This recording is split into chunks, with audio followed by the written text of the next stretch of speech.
Every generation has its heroes, but only a few become legends.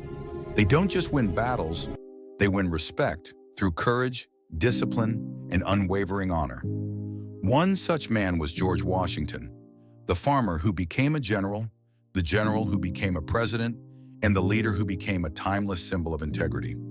This is the story of how Washington's principles shaped his success and how his secrets to leadership still guide us today. Before he commanded armies, Washington commanded himself.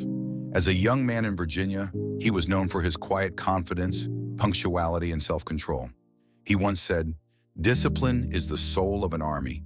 It makes small numbers formidable." But for Washington, discipline wasn't just for soldiers. It was for life itself. He rose before sunrise, wrote down his daily duties, and held himself accountable for every action. He believed that before you can lead others, you must first lead yourself. That's where true power begins. Not in commanding others, but in conquering your own weakness. Self-discipline turns ordinary people into extraordinary leaders.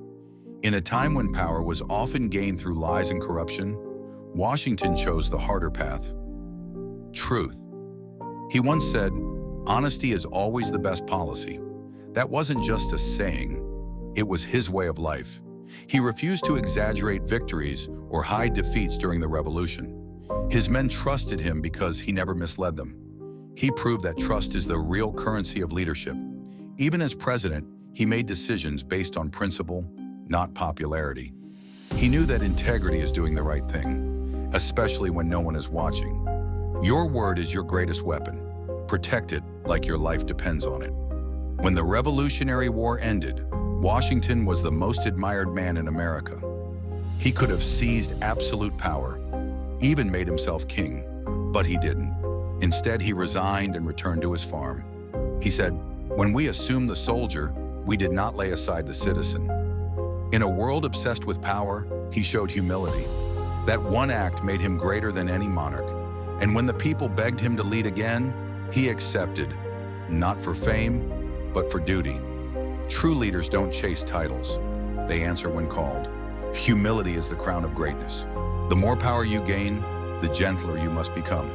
Winter 1777, Valley Forge, freezing winds, starving soldiers, hopeless hearts. Many thought the revolution was lost, but Washington stood firm. He didn't hide in comfort. He rode among his men, sharing their pain, lifting their spirits. He said, "Perseverance and spirit have done wonders in all ages." And he proved it, because leadership isn't about standing above others. It's about standing with them.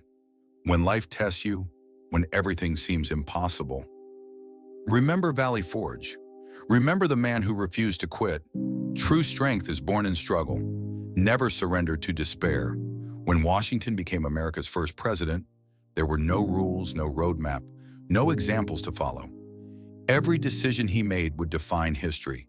He could have ruled for life, but after 2 terms, he stepped down.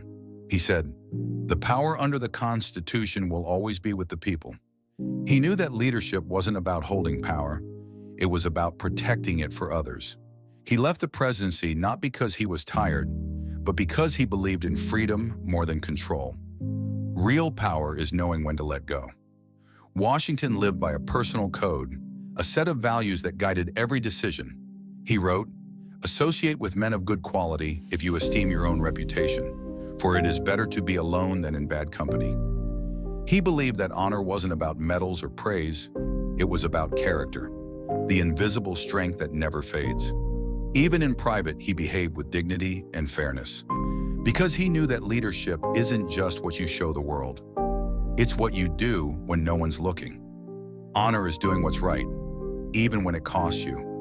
When George Washington passed away in 1799, he left no royal family, no castle, and no fortune. He left something greater, a legacy of character. He showed that a leader doesn't need to be perfect, just principled. He showed that success isn't measured by wealth or power, but by discipline, honesty, and service. He proved that honor outlives fame and character outshines crowns. His example built the foundation of a nation and still teaches us that the greatest kind of leadership begins not with command, but with character. George Washington's secret wasn't in books or battle plans. It lived in his heart, in discipline, in humility, in integrity. He showed that leadership isn't control, it's service.